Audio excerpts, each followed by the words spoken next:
तो दोस्तों good morning. तो वीडियो चालू करने से पहले हम अपना परिचय दे देते हैं।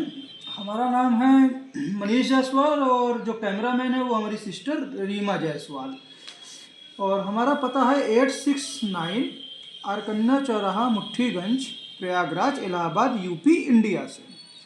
तो दोस्तों आज के स्पेशल एपिसोड में हम चूँकि क्वांटम थ्योरी का सेंटिनरी ईयर चल रहा है, क्योंकि श्रोडिंगर साहब ने 1925-26 में ही अपने ऐतिहासिक पेपर्स दिए थे और वो जो पेपर्स थे उनके पीछे बहुत सारे साइंटिस्टों का एक तरह से वर्क था।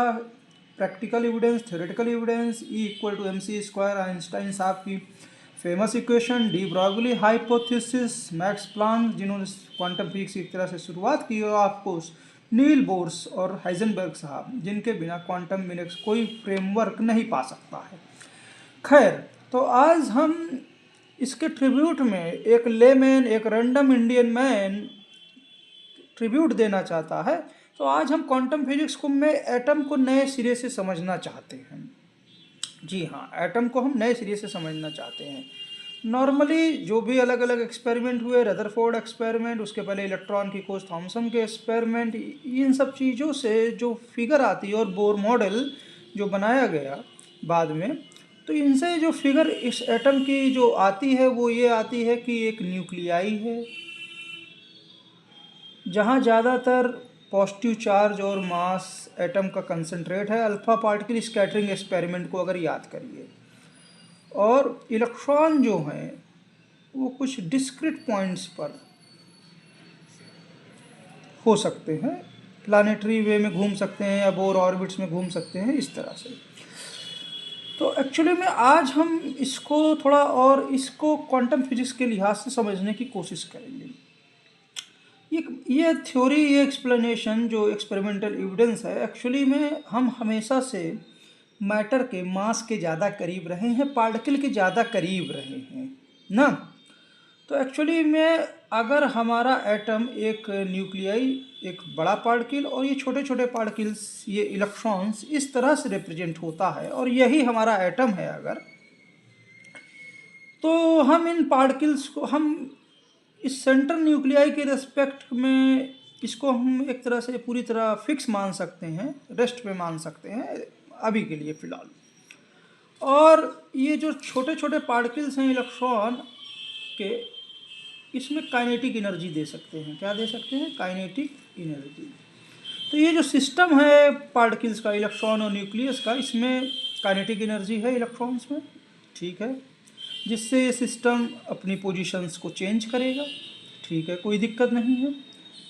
लेकिन क्या बोलते हैं, आपको ये भी देखना है कि ये सिस्टम वास्तव में अभी इस तरह से है, तो थोड़े समय बाद ये सिस्टम कुछ अलग तरीके से दिखेगा। ये पार्टिकल कहीं और दिख सकता है, ये पार्टिकल कहीं और, ये पार्टिकल कहीं और। लेकिन इसी के साथ साथ हम ये भी देखेंगे कि कुछ समय बाद फिर से यही सिस्टम रीजनरेट हो जाएगा। क्या हो जाएगा? रीजनरेट हो जाएगा। तो अगर इन पार्टिकल्स की बाउंड्रीज को अगर हम एक इमेजिनरी कर्व से रिप्रेजेंट करें, इस तरह इमेजिनरी कर्व से, तो आप देखेंगे कि ये कर्व जो जैसे जैसे पार्टिकल अपनी पोजीशन चेंज करेगा काइनेटिक एनर्जी के कारण, वैसे वैसे ये कर्व का शेप चेंज होगा। लेकिन ये जो कर्व का शेप चेंज होगा वो रिवर्सिबल होगा। क्या होगा? रिवर्सिबल। ये कर्व का शेप है, बहुत सारे बीच में और शेप आएंगे, फिर से ये शेप, वही शेप फिर से रीजनरेट हो जाएगा। तो हम ये कह सकते हैं कि एक शेप फिर से थोड़ी देर बाद उसी शेप में आ जा रहा है और बीच में शेप बहुत ज़्यादा चेंज हो रहे हैं, तो केवल काइनेटिक एनर्जी, एक प्रकार की एनर्जी से सिस्टम को डिस्क्राइब करना ठीक नहीं रहेगा ना। हम ये कह सकते हैं कि चूँकि ये शेप बीच में कई सारे, बहुत सारे शेप लेने के बाद फिर से रीजनरेट हो जा रहा है, तो इस शेप के अंदर जो है टोटल एनर्जी फिक्स है, हम ये कह सकते हैं। लेकिन चूंकि शेप चेंज हो रहा है, पार्टिकल का रिलेटिव ओरिएंटेशन से चेंज हो रहा है, तो हम टोटल एनर्जी फिक्स कर सकते हैं। लेकिन टोटल एनर्जी केवल एक फॉर्म में न रखिए आप, कम से कम दो फॉर्म आप ले सकते हैं, पोटेंशियल प्लस काइनेटिक, ठीक है। और जैसे जैसे शेप चेंज होगा ऑफकोर्स शेप फिर से वहीं आ जाएगा, लेकिन जो बीच वाले शेप हैं वो भी रिवर्सिबली एक तरह से आ जाते हैं उसी तरह से। तो एक तरह से हर एक डिफरेंट ओरिएंटेशन में टोटल एनर्जी तो वही रहेगी, लेकिन काइनेटिक एनर्जी चेंज होगी डिफरेंट ओरिएंटेशन के लिए, और उसी हिसाब से पोटेंशियल एनर्जी भी चेंज होगी। तो एक पर्टिकुलर शेप में, जैसे ये न्यूक्लियस है और यहाँ पे पार्टिकल्स आपस में डिस्ट्रीब्यूट है, तो इन पार्टिकल्स में काइनेटिक एनर्जी तो है ही है, साथ में इन पार्टिकल्स में क्या है, पोटेंशियल एनर्जी भी है। अब प्रश्न ये आता है कि दो तरह की एनर्जी हमारे सिस्टम को डिफाइन कर रही है और टोटल एनर्जी फिक्स है, एटम को डिफाइन कर रही है। अगला प्रश्न ये आता है कि अभी काइनेटिक एनर्जी तो ठीक है पार्टिकल में दिख रही है इन पॉइंटों पर एग्जैक्ट, पर पोटेंशियल एनर्जी है कहाँ वो एनर्जी। अगर हम ये मान लें कि वो एनर्जी इन्हीं पार्टिकल्स में है, पोटेंशियल एनर्जी भी इन्हीं पार्टिकल्स में है, और पूरा का पूरा स्पेस एम्प्टी है, पूरा एम्प्टी है, तो फिर समस्या ये आ रही है कि अगर सारी की सारी एनर्जी पोटेंशियल और काइनेटिक इन्हीं डिस्क्रीट इलेक्ट्रॉन के पार्टिकल्स में है, फॉर एग्जांपल न्यूक्लियस के साथ, और इसको हमने पूरी तरह से एकदम फिक्स मान लिया है, तो इसको हम अभी अपने डिस्कशन से हटा दे रहे हैं।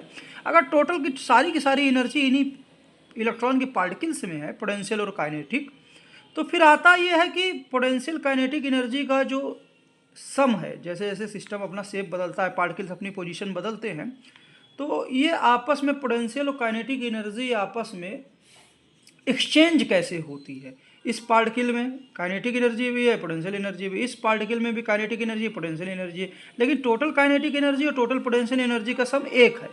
तो फिर आता है कि हर एक पार्टिकल में की एनर्जी कैसे चेंज होगी, इस पार्टिकल की एनर्जी कैसे चेंज होगी, इसकी पोटेंशियल और काइनेटिक एनर्जी कैसे चेंज होगी, इसकी कैसे चेंज होगी, क्योंकि स्पेस में कुछ है नहीं, स्पेस में कुछ है नहीं, मतलब इन पार्टिकल्स के मध्य कुछ ना कुछ इंटरेक्शन होना चाहिए, वही इंटरेक्शन इंडिविजुअल पार्टिकल की काइनेटिक और पोटेंशियल एनर्जी चेंज करेगा, और ऑफकोर्स टोटल सम वही होगा सिस्टम का, लेकिन यही जो काइनेटिक और पोटेंशियल एनर्जी इन पार्टिकल्स की चेंज होती रहेगी आपस में इंटरेक्शन के कारण, वही सिस्टम को शेप बदलेगा ना। तो इसका मतलब क्या है कि ये जो इलेक्ट्रॉन्स एज अ पार्टिकल हैं, ये आपस में, ये पार्टिकल्स वास्तव में, ये स्पेस खाली नहीं है, ये इंटरेक्ट कर रहा है, ये मतलब इंटरेक्टिंग स्पेस है, ये पूरी तरह से खाली स्पेस नहीं है ना।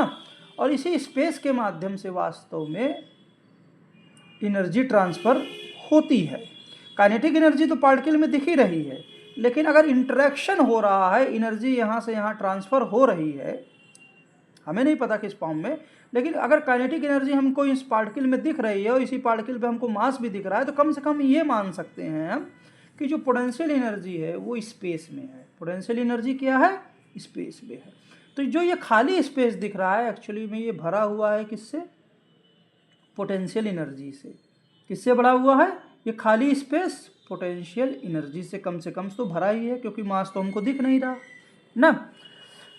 अब ये पोटेंशियल एनर्जी से पूरा स्पेस भरा हुआ है। अब ये देखिए सारे स्पेस के पॉइंट्स अगर ले लीजिए आप, जो एटम का स्पेस कहला रहा है, ये इन्फिनाइट है। क्या है, इन्फिनाइट।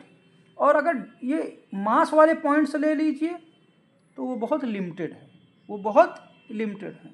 तो एटम को हमको किस तरह से देखना चाहिए, एटम को एक्चुअली में हमको देखना चाहिए ये जो इन्फिनाइट नंबर ऑफ स्पेस के पॉइंट्स हैं जो पोटेंशियल एनर्जी से भरे हैं, उस लिहाज से हमको एटम को देखना चाहिए।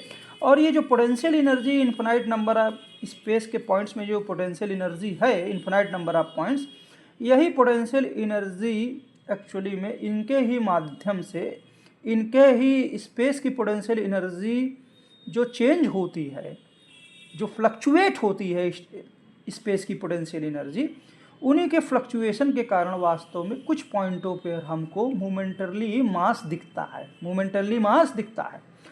ऑफ कोर्स तो हमारी थ्योरी में जो इलेक्ट्रॉन एज अ पार्टिकल दिख रहा है वो एक्चुअली में स्पेस की जो पोटेंशियल एनर्जी है उसके फ्लक्चुएशन से,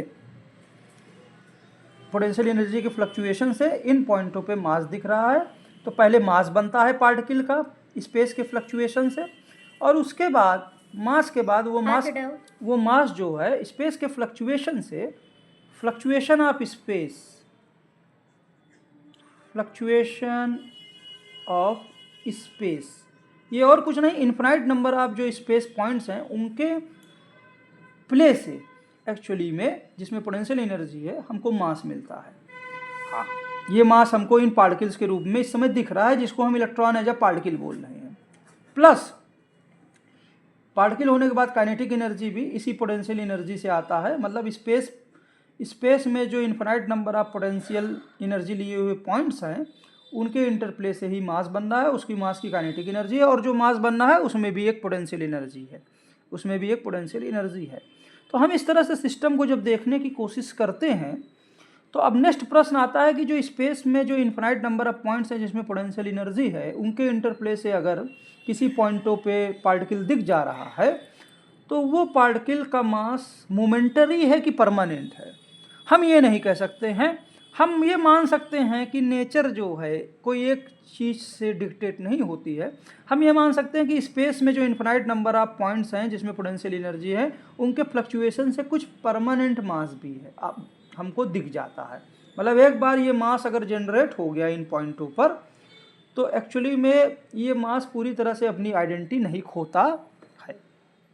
ये इस मास में मास रहेगा, काइनेटिक एनर्जी रहेगा ना, लेकिन वो अपना ये पॉइंट्स पे जो मास है वो चेंज तो हो सकता है। इस पॉइंट पे जो मास है उसकी वेलोसिटी कारण ये पॉइंट कहीं और तो दिख सकता है, लेकिन ये इस पॉइंट का पूरा मास एक साथ नहीं ख़त्म हो सकता। तो इस तरह के मास को हम परमानेंट मास कहेंगे, कोई दिक्कत नहीं है। तो एक जो पार्टिकल है एक्चुअली में वो पोटेंशियल जो स्पेस के पोटेंशियल पॉइंट्स हैं स्पेस, उन्हीं का एक ओवरप्ले है, इंटरप्ले है, मास भी है, काइनेटिक एनर्जी भी है और इसी में पोटेंशियल एनर्जी भी है। आपको ये पॉइंट्स रेयर हैं, बहुत ही क्या है, रेयर है, ठीक है। लेकिन ये पॉइंट्स जो पार्टिकल्स हैं ये अपना मास भी चेंज कर रहे हैं, क्योंकि ये सही कहीं ना कहीं ये सब इन्फिनाइट नंबर ऑफ जो पोटेंशियल पॉइंट्स हैं स्पेस के उनके इंटरप्ले से ही ये पार्टिकल दिख रहा है। इंटरप्ले बदल जाता है, इसलिए ये पार्टिकल जो है ब्लर होके इस तरह भी दिखने लगता है कुछ समय के बाद। कुछ समय के बाद ये और ब्लर होके ऐसे भी दिखेगा। सेंट्रल पोजीशन पे कुछ ना कुछ वही मास है और वो मूव भी कर रहा है ना। तो इस तरह से हम ये सोच सकते हैं। तो मास किसी एक पॉइंट पर नहीं है एक्चुअली में, किसी एक पॉइंट पर मास एक्चुअली में पार्टिकल जो है ऑलरेडी स्पेस में स्प्रेड है, पार्टिकल स्पेस में स्प्रेड है वो मास, और वो इन्फिनाइट नंबर ऑफ जो पोटेंशियल पॉइंट्स हैं उनके ओवरप्ले से ही ये चीज़ दिख रही है, उनके ओवरप्ले से। कुछ समय पहले ये जो पॉइंट था एकदम फिक्स था, इस तरह से था, मतलब इस तरह से मास एकदम केंद्रित था, लेकिन कुछ समय बाद इस पोजीशन में देखिए ये मास जो है, ये पॉइंट तो यहाँ दिख रहा है और ये कुछ ना कुछ मास इसका फैल गया है। और ये जो सारे, और उसके पहले क्या था, यहाँ पर खाली पॉइंट था, स्पेस के पॉइंट पर क्या था एक्चुअली में, पोटेंशियल एनर्जी। इस पॉइंट पे क्या था, पोटेंशियल एनर्जी थी। तो एक्चुअली में पोटेंशियल एनर्जी जो इन्फिनाइट नंबर ऑफ पॉइंट्स है, जो इनविजुअल पॉइंट्स है, उसके इंटरप्ले से वास्तव में पार्टिकल कभी ऐसा दिखता है, पार्टिकल कभी ऐसा दिखता है ना। और उसके इंटरप्ले से ही वास्तव में कुछ मास जो यहाँ परमानेंट है वही मास यहाँ परमानेंट भी दिख रहा है, और उसको वेलोसिटी भी आप दे सकते हैं, इसको वेलोसिटी भी दे सकते हैं, इसको पोजीशन भी दे सकते हैं, एक्स दे सकते हैं जो चेंज हो रही है, ठीक है। एक वन डायमेंशन ही अभी समझिए, मान लीजिए एक पोजीशन ना। और लेकिन ये बाकी जो ये मास फैल रहा है, पार्टिकल से फैल जा रहा है, या जो इस बहुत सारे infinite number of potential points हैं उन्होंने मास जनरेट कर दिया है, ये वापस ये मास गायब भी हो जाता है, पार्टिकल इस तरह से दिखने लगता है। तो कहने का मतलब है कि हमें जो अपनी फिजिक्स रखनी है वो पार्टिकल को केंद्र में न रखिए। पार्टिकल को अगर केंद्र में रखना है तो उसका जो परमानेंट मास है, जो पोजीशन रेस्पेक्ट कर सकता है, उसको देखिए, और बाकी पूरे स्पेस को एक्चुअली में आप उसके हिसाब से पार्टिकल को डिफाइन करिए।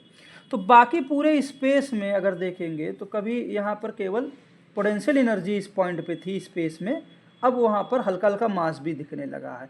तो पूरे स्पेस को आप मॉडलिंग के लिए पूरे स्पेस को आप लीजिए, क्या लीजिए, पूरे स्पेस को लीजिए, और पूरे स्पेस में क्या है एक्चुअली में पोटेंशियल एनर्जी पॉइंट्स हैं, तो अगर ये एक डायमेंशन में देखेंगे तो ये न्यूक्लियस है, ये न्यूक्लियस है, और एक डायमेंशन में देखिए आप, ये दो लाइनों, कागज़ की दो लाइनों के बीच में, और ये पूरा का पूरा जो स्पेस है इसमें एक्चुअली में पोटेंशियल एनर्जी पॉइंट्स हैं। इन पोटेंशियल एनर्जी पॉइंट्स में हमको इनके ओवरप्ले से किसी पॉइंट पे मास भी दिख सकता है, कभी यहाँ कभी यहाँ कभी यहाँ ना, समझ रहे हैं ना।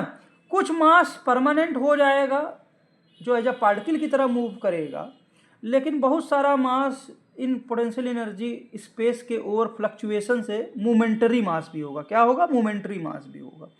तो एक्चुअली में जो अप्रोप्रिएट मॉडल, जैसे हमारे संजीव कुमार गुप्ता सर बोलते थे कि चीज़ों को आप सिंप्लीफाई करने की कोशिश करो आईआईटी बेंगलोर के, तो हमने क्या किया कि इस स्पेस को एक्चुअली में हमने स्पेस को ही अपना मेन वो मान लिया कि स्पेस जो हमारा बना हुआ है एक्चुअली में कुछ मासलेस पार्टिकल से बना हुआ है, कुछ मासलेस पार्टिकल से बना हुआ है, और इनके अंदर ही वास्तव में पोटेंशियल एनर्जी है पी, पोटेंशियल एनर्जी। इन्हीं के ओवरप्ले से एक्चुअली में, इन्हीं के ओवरप्ले से वास्तव में एक परमानेंट मास इलेक्ट्रॉन का दिखता है, और इन्हीं के ओवरप्ले से इस मास का स्प्रेड भी दिखता है। इस मास का ये देखिए स्प्रेड भी दिखता है। परमानेंट मास जो हमेशा बना हुआ है और जिसकी वेलोसिटी है, जिसकी पोजीशन एक्स है, और उसके अनुसार इस पूरे सिस्टम को हम, इसी पार्टिकल जो हमको दिख रहा है, इस पार्टिकल के अनुसार ही हम सिस्टम को डिफाइन करते हैं। इसकी वेलोसिटी v है इलेक्ट्रॉन की, जो पार्टिकल के रूप में दिख रहा है, और ये पोजीशन x है न्यूक्लियस के रेस्पेक्ट में। तो पूरे सिस्टम की एनर्जी भी हम ux के रिप्रेजेंट में, x पोजीशन पे है तो सिस्टम की एनर्जी ux के साथ रिप्रेजेंट करेंगे। इसकी वेलोसिटी भी है, ठीक है। लेकिन ये जो पूरा सिस्टम जनरेट हो रहा है एक्चुअली में असल में पार्टिकल सहित परमानेंट मास, और ये जो टेम्पररी मास फैल रहा है, मोमेंटरी मास जो फैलते हुए दिख रहा है, तो इन पार्टिकल्स के इंटरप्ले से दरअसल दो तरह के मासेस बनते हैं। एक मास बनता है परमानेंट पार्टिकल का मास, परमानेंट मास, और दूसरा मास बनता है, क्या बोलते हैं, इनके इंटरप्ले से मोमेंटरी मास। मोमेंटरी मास जो पार्टिकल को स्प्रेड देता है और पार्टिकल के मास को चेंज करता है, ये मोमेंटरी मास ही इनके इंटरप्ले से। तो अगर ये पार्टिकल, अब हम इसी सिचुएशन को, चूंकि हमारा पार्टिकल अब बन चुका है, तो हम पार्टिकल की नज़र से देखने, पहले तो हमने स्पेस के infinite number of massless particle, इनको हम ms कहेंगे, और इन मासलेस पार्टिकल को हम, चूंकि इलेक्ट्रॉन पे चार्ज होता है तो नेगेटिवली चार्ज पार्टिकल्स बोल देंगे।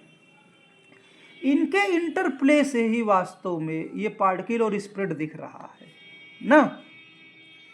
तो अगर हम अब पार्टिकल के नज़रिए से हम सिस्टम को समझने की कोशिश करते हैं, अगर पार्टिकल का वॉल्यूम v है और पार्टिकल चूंकि स्प्रेड है, तो ये पूरा मास एक्चुअली में ये पूरा सिस्टम, ये जो वहाँ पार्टिकल और उसका स्प्रेड जो दिख रहा है, ये पोरस सिस्टम है। ये पार्टिकल भी पोरस है। क्या है? पोरस, ठीक है, क्योंकि कहीं मास की डेंसिटी कम है, कहीं ज़्यादा, इस तरह समझिए। और इसकी पार्टिकल की जो कोर की वेलोसिटी v है, इसकी पोटेंशियल एनर्जी ux है, और इस पे पार्टिकल पे भी नेगेटिव चार्ज है और मासलेस पार्टिकल पे भी नेगेटिव चार्ज है। अब इस पार्टिकल को मूव कराइए, मूव जब करेगा तो इस पार्टिकल का जो मूवमेंटा रहेगा, इस पार्टिकल का जो भी मास हो, इलेक्ट्रॉन का, पार्टिकल का बचा हुआ मास और बचा हुआ चार्ज, इसका मूवमेंटा जो रहेगा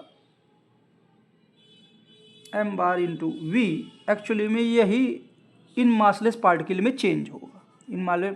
अब ये मासलेस पार्टिकल अभी नेगेटिवली चार्ज्ड है, जस्ट मान लीजिए टचिंग में है, अभी रिपल्सन नहीं है, और इसमें मास भी नहीं है, कोई वेलोसिटी भी नहीं है, कुछ भी नहीं है, बस चार्ज है। समझ रहे हैं ना। तो पूरा का पूरा मोमेंटा पार्टिकल के कोर में है। लेकिन जैसे ही ये आगे बढ़ेगा, एक्चुअली में ये पार्टिकल्स आपस में ओवरलैप करेंगे। क्या करेंगे? ये पार्टिकल्स आपस में टच करने लगेंगे, यहाँ करीब करीब टच करने लगे, मतलब अब जब टच करेंगे तो रिपेल करेंगे ये मासलेस पार्टिकल्स, और जैसे जैसे पार्टिकल पास आएगा तो इसका मोमेंटा, मास और वेलोसिटी दोनों कम होंगे। तो पार्टिकल का कोर अब थोड़ा सा पतले से दिखाइए, लेकिन पार्टिकल के करीब क्या होगा, ये जो मासलेस पार्टिकल्स हैं एक्चुअली में अब ओवरलैप भी करने लगेंगे। क्या करने लगेंगे? ओवरलैप। समझ रहे हो रीमा? तो जब ओवरलैप करने लगेंगे तो जब टच कर रहे थे तब रिपल्सन था, जैसे ही ओवरलैप करेंगे एक्चुअली में ये नेगेटिव चार्जेस, तो मोमेंटा जो यहाँ पर इलेक्ट्रॉन का है जो लूज हो रहा है एक्चुअली में इस मासलेस पार्टिकल्स में जा रहा है।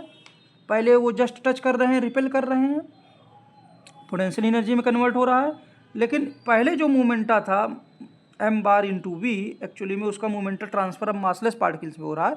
मासलेस पार्टिकल पहले मूव करते हैं तेज़ी से, और मूव करने के बाद यहाँ करीब आ गए तो रिपेल कर रहे हैं, लेकिन यहाँ पार्टिकल के जस्ट बगल वो ओवरलैप कर जा रहे हैं। वही ओवरलैप एक्चुअली में रिपल्सन को पार करते हुए जब ये मासलेस पार्टिकल ओवरलैप करते हैं वही एक्चुअली में नए मास को जनरेट करता है, वही एक्चुअली में पार्टिकल को, इस मेन पार्टिकल को एक्चुअली में इस तरह से यहाँ जहाँ हमने दिखाया एक्चुअली में स्प्रेड कर देता है। क्या कर देता है? स्प्रेड कर देता है। तो एक्चुअली में हो क्या रहा है, जैसे ही इलेक्ट्रॉन अपने ही मासलेस नेगेटिव चार्ज के क्लाउड में वापस जा रहा है और अपना मोमेंटा इस मासलेस क्लाउड में ट्रांसफ़र कर रहा है, और इस मासलेस क्लाउड में मोमेंटा ट्रांसफ़र होता है तो मासलेस पार्टिकल जब मूव करते हैं तो यहाँ पे तो टचिंग लेवल पे ही पहुँचे हैं इसलिए जस्ट रिपेल कर रहे हैं, लेकिन यहाँ पर ओवरलैप कर जाने से ये पार्टिकल स्प्रेड भी हो जाता है। और स्प्रेड होने के कारण क्या होता है, पार्टिकल का जो मास है, पार्टिकल का मोमेंटा है वो तो कम हो जाता है, लेकिन ये जो क्लाउड है, क्लाउड कुछ मास गेन कर लेता है जस्ट पार्टिकल के बगल, और ये जो क्लाउड मास गेन करता है मोमेंटा भी गेन करता है। क्लाउड जो है पहले जो काइनेटिक मोमेंटा मासलेस पार्टिकल में ट्रांसफ़र होने लगता है, लेकिन ये पार्टिकल यहाँ पे कुछ ओवरलैप हो जाने के कारण ये क्लाउड, ये मासलेस पार्टिकल का इस रीजन में पार्टिकल के जस्ट बगल यहाँ पर मास गेन करने लगते हैं, और एक्चुअली में इस तरह से काइनेटिक मोमेंटा पहले मासलेस, तो मैकेनिज्म में होता क्या है कि पार्टिकल का जो काइनेटिक मोमेंटा है वो एक्चुअली में क्लाउड के मोमेंटा में तब्दील होता है, मोमेंटा में, जिससे क्या होता है कि पार्टिकल के बगल एक पोर्शन जो मासलेस पार्टिकल का है वो ओवरलैप करने लगता है, और जिससे क्या बोलते हैं क्लाउड इस पोर्शन में मास पा लेता है। क्या पा लेता है? मास। जैसे ही ये मास पाता है ये पार्टिकल आपको स्प्रेड होता दिखेगा। क्या दिखेगा? पार्टिकल स्प्रेड होता दिखेगा। समझ रहे हैं ना? तो मैथमेटिकल मॉडलिंग में अगर आप करना चाहेंगे इसको, अगर इसको आप मॉडल करना चाहेंगे तो आप क्या बोलते हैं चीज़ों को, मासलेस पार्टिकल की डेंसिटी यहाँ देखिए कम है, मासलेस पार्टिकल की डेंसिटी यहाँ ज़्यादा है। तो एक्चुअली में अगर हम पूरे सिस्टम को, हमने बताया ना कि सारे सिस्टम को इनफाइनाइट नंबर ऑफ स्पेस के पॉइंट्स मासलेस पार्टिकल से हम देखें तो एक्चुअली में मासलेस पार्टिकल की डेंसिटी किसी पोजीशन पर अगर x और t है तो ये किसी भी वॉल्यूम पे, खासकर पार्टिकल के बगल वाले वॉल्यूम पे देखिए आप, पार्टिकल के बगल वाले वॉल्यूम में इसकी डेंसिटी को देखिए आप, इन पार्टिकल की डेंसिटी को, तो पर यूनिट वॉल्यूम जो चेंज हो रहा है वो एक्चुअली में किस कारण हो रहा है?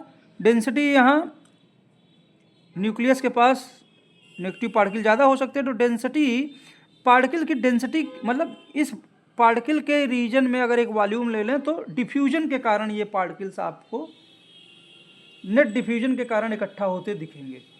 तो नेट डिफ्यूजन को जो टर्म है वो -d, रीमा कायदे से वीडियो दिखाना है, -d del square del x square psi xt, ठीक है, प्लस ये पार्टिकल कुछ ना कुछ मास गेन किया है, तो इन मासलेस पार्टिकल्स जो थोड़ा थोड़ा मास गेन कर रहे हैं इनको ठेलेगा भी, तो जिसका इफेक्ट क्या होगा कि ये मासलेस पार्टिकल्स अब यहाँ पूरी तरह मासलेस नहीं है तो रिबाउंड भी कुछ होगा। क्या होगा? रिबाउंड।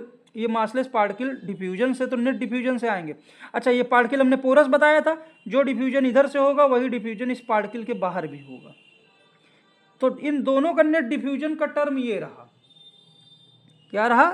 ये टर्म। लेकिन पार्टिकल जो मास के कारण ये जो रिबाउंड हो रहा है, तो रिबाउंड टर्म भी लिखना पड़ेगा, क्योंकि डिफ्यूजन ये मास होने नहीं दे रहा है ना, तो एक्चुअली में वापस इसको ठेल रहा है।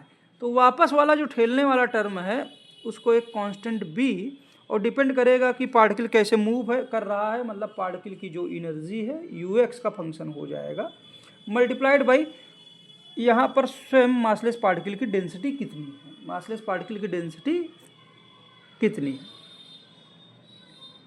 ये दो टर्म आ गए। तीसरा टर्म ये ले सकते हैं कि चूंकि मासलेस पार्टिकल अभी तक मासलेस हैं, लेकिन इस रीजन में मासलेस पार्टिकल्स ओवरलैप करके मास भी बना ले रहे हैं। क्या बना रहे हैं? मास भी बना ले रहे हैं। तो जैसे पिछले एपिसोड में बताया कि कुछ मासलेस पार्टिकल्स इस वॉल्यूम में जो डिफ्यूजन से नेट आएंगे, रिबाउंड से आएंगे, पार्टिकल के रिबाउंड से मासलेस पार्टिकल जो रहेंगे, नेट डिफ्यूजन से रहेंगे, ये सारे के सारे पार्टिकल ही डेंसिटी को नहीं चेंज करेंगे इसको, बल्कि कुछ पार्टिकल्स वास्तव में मास में कन्वर्ट हो जा रहे हैं। किसमें? मोमेंटरी मास में, जो पार्टिकल के मास को, जो क्लाउड के मास को बढ़ा दे रहा है और पार्टिकल को स्प्रेड कर दे रहा है, जो पूरे सिस्टम को मास को बढ़ा दे रहा है।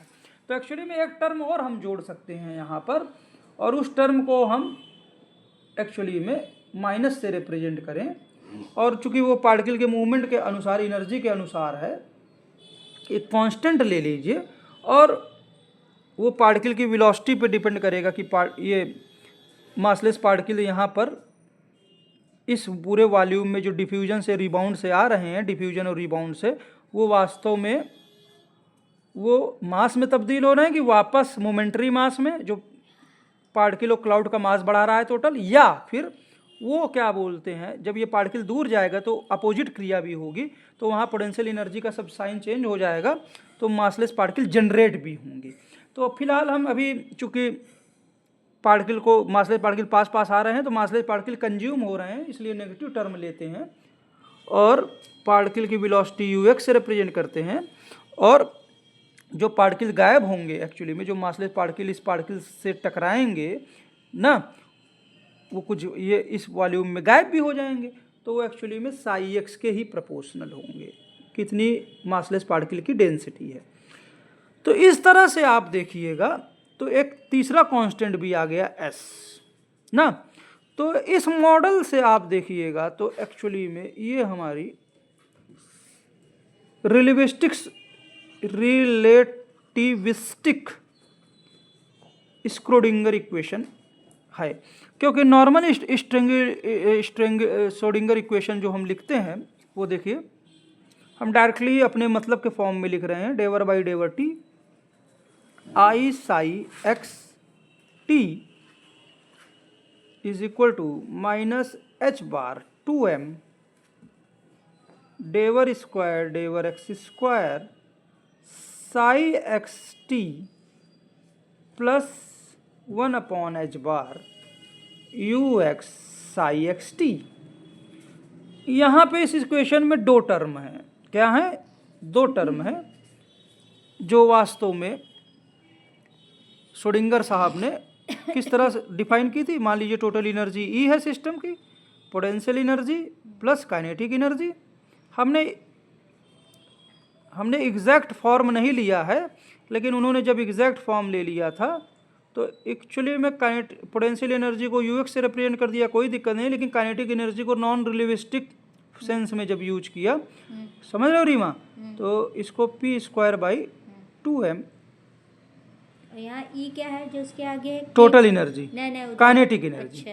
ठीक है, तो ये इस तरह से रिप्रेजेंट कर दिया था, और इस पूरे सिस्टम को एक तरह से वेव के रूप में ट्रीट किया था। तो ये वेव और कुछ नहीं है, वेव जो है मासलेस पार्टिकल की डेंसिटी है। क्या है? मासलेस पार्टिकल की डेंसिटी है। उन्होंने मैथमेटिकल आइगन वैल्यू प्रॉब्लम और मैथमेटिकल सिंप्लिसिटी के लिए साई को कॉम्प्लेक्स एंटाइटी का फॉर्म दे दिया था, e to the power i into k x minus omega into t का फॉर्म दे दिया था, और दोनों तरफ मल्टीप्लाई कर दिया था, और फिर ऑपरेटर थ्योरी का यूज करते हुए एक्चुअली में उन्होंने यही इक्वेशन, जो ऊपर इक्वेशन है कि जो दोनों तरफ साई से अब गुणा कर दीजिए, और ई टोटल सिस्टम की एनर्जी है, काइनेटिक प्लस पोटेंशियल, पी जो है वो टोटल सिस्टम का मोमेंटा है। सिस्टम का टोटल मोमेंटा, सिस्टम किससे बन रहा है एक्चुअली में, पार्टिकल और उसके क्लाउड से, टोटल मोमेंटा। और मोमेंटा फिक्स है, पार्टिकल का मोमेंटा क्लाउड में, क्लाउड का मोमेंटा पार्टिकल में, तो मोमेंटा फिक्स हो गया। और m क्या है, सिस्टम का टोटल मास, पार्टिकल का मास प्लस क्लाउड का मास, ठीक है ना। तो इस तरह से p भी कांस्टेंट हो गया। और उसके बाद इन्होंने E इंटू साई को एक्चुअली में E को रिप्लेस कर दिया एनर्जी ऑपरेटर से, और P इंटू साई से जब हमने साई से गुणा किया है ना, तो P को एक्चुअली में उन्होंने मोमेंटम ऑपरेटर से रिप्लेस कर दिया। एनर्जी ऑपरेटर और कुछ नहीं है, i h bar del by del t है, और मोमेंटम ऑपरेटर जो है वो है minus i h bar del by del x है। फिर ये सब्स्टिट्यूशन करके उन्होंने ये श्रोडिंगर इक्वेशन इस तरह से एक्चुअली में ये वाली इन्होंने पाई थी ना।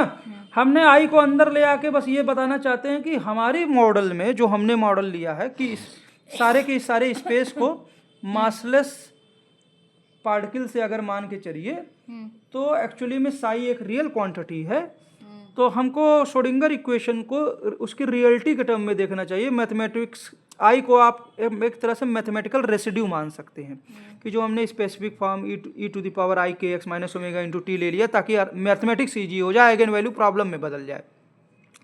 तो एक्चुअली में हमको साई को रियल टर्म में लेना चाहिए, तो एक्चुअली में हमको श्रोडिंगर इक्वेशन को आई साई एक्स को इसके मॉड के टर्म में लेना चाहिए। क्या दे देना है, मॉड के टर्म में। तो साई एक्स अगर एक कॉम्प्लेक्स एंटिटी है तो अगर उसका मॉड लीजिए चाहे आई साई एक्स का मॉड लीजिए, कोई फर्क नहीं पड़ेगा। इसलिए आई साई एक्स अगर रियल चीज़ रिप्रेजेंट कर रहा है हमारे मॉडल के अनुसार तो साई एक्स लीजिए चाहे आई साई एक्स लीजिए, कोई दिक्कत नहीं है, उसका मॉड दोनों का वही रहेगा। और यहाँ पे भी ये मॉड, ये जो वैल्यूज़ हैं ये अगर रियल टर्म है तो मॉड इसको समझिए। तो इसलिए इस इक्वेशन को कंपेयर करिए इससे, तो आप देखेंगे कि डिफ्यूजन वाला टर्म तो वही है। एक्चुअली में हमने इसी इक्वेशन के बल पे वास्तव में इसी इक्वेशन को, क्योंकि हम बायोकेमिकल और केमिकल इंजीनियरिंग से जुड़े हुए हैं, HBTI कानपुर में ब्रिजेश कुमार कटियार साहब हमको बायोरिएक्टर पढ़ाते थे, नागर साहब पढ़ाते थे, VK जैन साहब हमारे HOD थे, रीता कर मैम थी, बहुत अच्छा पढ़ाती थी मॉलिकुलर बायोलॉजी, और ISC बेंगलोर में संजीव कुमार गुप्ता सर क्या बोलते हैं हमको मैथमेटिकल मॉडलिंग पढ़ाते थे। तो एक्चुअली मैं श्रोडिंगर इक्वेशन को देखते मान ही हमको आइडिया आया केमिकल इंजीनियरिंग से कि ये डिफ्यूजन का टर्म है, तो फिर ये किसका टर्म है, रिबाउंड का टर्म है ना। तो हमने झट से क्या बोलते हैं मासलेस पार्टिकल्स में सिस्टम को कन्वर्ट कर लिया और ये इक्वेशन लिखी। तो अब इस इक्वेशन को कंपेयर करते हैं, तो डिफ्यूजन वाला टर्म तो वही है, डिफ्यूजन वाला टर्म वही है लगभग ना, क्योंकि उन्होंने p²/2m नॉन रिलेटिविस्टिक यूज किया है। हमने इसको लिखते समय डायरेक्ट जब लिखा तो नॉन रिलेटिविस्टिक यूज ही नहीं किया, डायरेक्ट हमने इसको आराम से फिजिक्स को अच्छे से समझा दिया। अगर श्रोडिंगर साहब जो कहना चाहते थे तो इस तरह से रिप्रेजेंट कर दिया, जहां ये दो कांस्टेंट आए, एक कांस्टेंट ये, दूसरा कांस्टेंट ये। अच्छा, तीसरा कांस्टेंट जो हमको आ रहा है एक्चुअली में, ये पार्टिकल्स मास में तब्दील हो रहे हैं, मास एनर्जी कन्वर्जन, तो ये रिलेटिविस्टिक चीज को रिप्रेजेंट कर रहा है, ठीक है। अगर हम इस पूरी इक्वेशन से एक्चुअली में ux ix बाहर निकाल लें तो दोनों इक्वेशन कितनी देखिए सेम लगेगी। दोनों इक्वेशंस क्या बोलते हैं जो हमने डिफ्यूजन मॉडल से पाई है, तो अगर श्रोडिंगर इक्वेशन क्या है, del by del t i psi x is equal to minus h by 2m del square del x square psi x t plus 1/h bar u x into psi x t, ये Schrodinger equation. और हमने जो direct क्या बोलते हैं पाई है equation model के जरिए, वो del by del t psi x t is equal to minus d del square del x square psi x t plus constant b multiplied by rebound term psi x t multiplied by loss वाला term s u s psi x t. इसको फिर से rearrange कर लें तो ये हो जाएगा del by del t psi x t, कायदे से रीमा कैमरा दिखाते रहे ना, हाँ, minus d d square del x square psi x t plus, अब हम यहाँ से u x psi x common ले लेते हैं तो एक्चुअली में ये कांस्टेंट हो जाएगा बी माइनस एस, कांस्टेंट बाहर आ जाएगा और u x into psi x. इन दोनों इक्वेशन को कंपेयर करिए, श्रोडिंगर इक्वेशन और इस इक्वेशन में।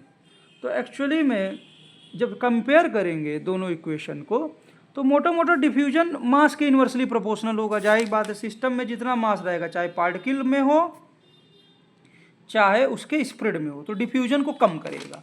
तो कहीं ना कहीं जो डिफ्यूजन कांस्टेंट है वो मास के इन्वर्सली प्रोपोर्शनल है, मास के इन्वर्सली प्रोपोर्शनल है, कोई दिक्कत नहीं है।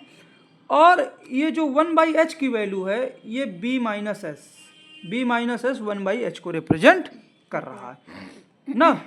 तो इस तरह से भी हम इक्वेशंस को लिख सकते हैं। हम मेन पॉइंट पे आना चाहते हैं, बाकी चीज़ें हमने पिछले वीडियो में बोली हुई है तो हम रिपीट नहीं करेंगे। हम ये कहना चाहते हैं कि ये जो एटम हम देखते हैं, एटम का सारा स्पेस एक्चुअली में मासलेस पार्टिकल से बना हुआ है। आउटर रीजन में नेगेटिव मासलेस पार्टिकल, और ये जो न्यूक्लियाई देख रहे हैं ना, ये पूरा का पूरा न्यूक्लियाई सॉलिड नहीं है, इसके अंदर क्वार्क्स हैं और आपस में क्वार्क्स मूव भी कर रहे हैं, आपस में मास चेंज भी कर रहे हैं। तो ये रीजन एक्चुअली में नेगेटिव मासलेस न्यूक्लियस जो बना है वो पॉजिटिव मासलेस पार्टिकल से बना है। किससे बना है? Positive negative massless. और इनके ओवरप्ले से क्वार्क्स और उनके बीच में जो मोमेंटरी मास लेके ग्लूआन्स, तो इन पॉजिटिव मासलेस पार्टिकल्स के ओवरप्ले से न्यूक्लियस का रीजन बनता है जिसमें क्वार्क बनते हैं, और उन क्वार्क के मध्य मास जो एक्सचेंज होता है, ग्लूआन्स मोमेंटरी मास लिए होते हैं।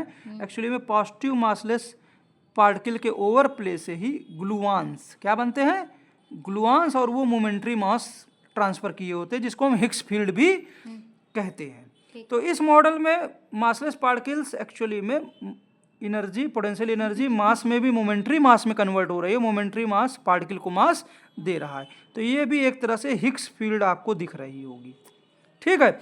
मेजर इंप्लीकेशन क्या है इस मॉडल का कि सारा का सारा स्पेस एक्चुअली में मासलेस पार्टिकल से बना हुआ है, और वो मासलेस पार्टिकल एटम के केस में कम से कम दो तरह के हैं, पॉजिटिव और नेगेटिव। तो जब सारा का सारा स्पेस मासलेस पार्टिकल से बना हुआ है तो एटम ही नहीं, कोई भी मैटर, एक एटम, उसके बगल का एटम, ये सारा का सारा स्पेस मासलेस पार्टिकल से बना हुआ है। तो वो स्पेस एक्चुअली में पूरी तरह फिक्स नहीं हो सकता है। ये जो मासलेस पार्टिकल से बना स्पेस है वो इन पार्टिकल्स से नहीं डिफाइन हो रहा है, ये इनका एक अपना रीजन है, बड़ा रीजन है। ये स्पेस में मासलेस पार्टिकल्स और फैले होंगे। तो पूरा का पूरा यूनिवर्स अगर देखेंगे, पूरा का पूरा यूनिवर्स देखेंगे तो खाली स्थान जो स्पेस के पॉइंट्स, मेन फंडा क्या है? फंडा ये कि पूरा का पूरा एटम जो है वो खाली स्पेस में मासलेस पार्टिकल से बना है। तो पूरा का पूरा जो यूनिवर्स है, चूंकि स्पेस कंटिन्यूअस है, तो पूरा का पूरा यूनिवर्स जो है वो मासलेस पार्टिकल से बना हुआ है। और पूरे के पूरे यूनिवर्स में जहां हमको मास दिख रहा है वो तो फिजिकल मास दिख रहा है, लेकिन जहां खाली जगह है वहां पर मासलेस पार्टिकल्स हैं जिसमें क्या है?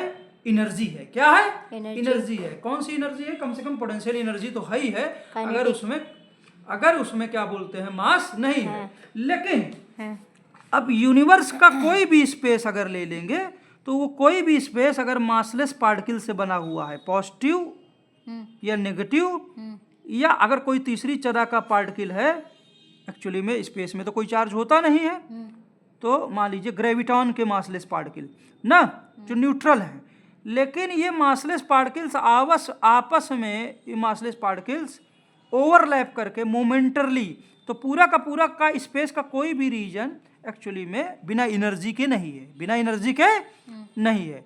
और वो एनर्जी स्पेस में किसी भी पॉइंट पर ये जब पार्टिकल्स ओवरलैप करके मोमेंटरली क्या बोलते हैं, मास को जनरेट कर सकते हैं, जिनको क्वांटम लैंग्वेज में हम मटेरियल और दूसरे जो मास है, मास तो मास, एंटी मटेरियल, एंटी मास को जनरेट कर सकते हैं तो मोमेंटरली, जब ये पार्टिकल्स ओवरलैप कर जाएंगे। और जैसे ही ये ओवरलैप करेंगे मोमेंटरी मास वो आज बन जाएंगे, और ये ओवरलैप जब आगे की ओर ट्रांसफर होगा अगले पार्टिकल से, ये जब ये पहले यहाँ मास दिखा पार्टिकल एंटी पार्टिकल, ये जब आगे ओवरलैप ट्रांसफर होगा तो ये वाला ख़त्म हो जाएगा। मानो ऐसा होगा कि ये पार्टिकल्स जो हैं आपस में ख़त्म कर लिए, ये जो पार्टिकल हैं, पार्टिकल मतलब मास एंटी मास आपस में जब कोलाइड करेंगे वापस ख़त्म कर लेंगे, लेकिन आगे ये चीज़ें आगे जो पहले ओवरलैप यहाँ दिखा और ये अभी पार्टिकल बगल में है, ओवरलैप नहीं है, तो यहाँ मास एंटी मास इस रीजन में दिखा, लेकिन मोमेंटरली दिखा। लेकिन फिर क्या हुआ, ये ओवरलैप आगे बढ़ गया तो ये ओवरलैप गायब हो गया, ये ओवरलैप गायब हो गया, ये ओवरलैप आगे बढ़ गया। तो ये जो मास एंटी मास बने थे मोमेंटरली आपस में डिस्ट्रॉय किए, और डिस्ट्रॉय करने के बाद ये पार्टिकल, ये जब ओवरलैप आगे दिखने लगा तो ये फिर ये जो मास एंटी मास अब यहाँ दिखने लगे, मास एंटी मास यहाँ दिखने लगे। चाहे मास हो एंटी मास हो, मतलब टोटल मास, यहाँ से मास यहाँ ट्रांसफ़र हो गया, मोमेंटरी मास ट्रांसफ़र हो गया। क्वांटम मैकेनिक्स से भी कुछ मिलता जुलता, जो हाइजेनबर्ग अनसर्टेनिटी प्रिंसिपल है कि कोई भी खाली स्पेस पूरी तरह खाली नहीं है, उसमें एनर्जी है। क्या है? एनर्जी है।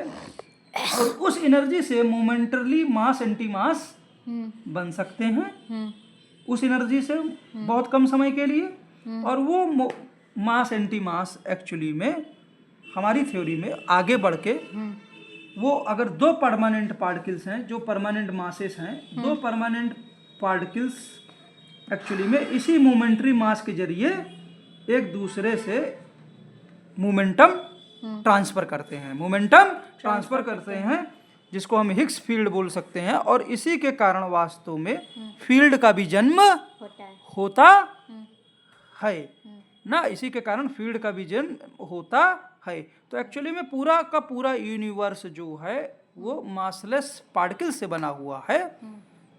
कम से कम 3 मासलेस पार्टिकल्स, पॉजिटिव, नेगेटिव और चौथा तीसरा ग्रेविटॉन का पार्टिकल, ये 3 मासलेस पार्टिकल से बना है।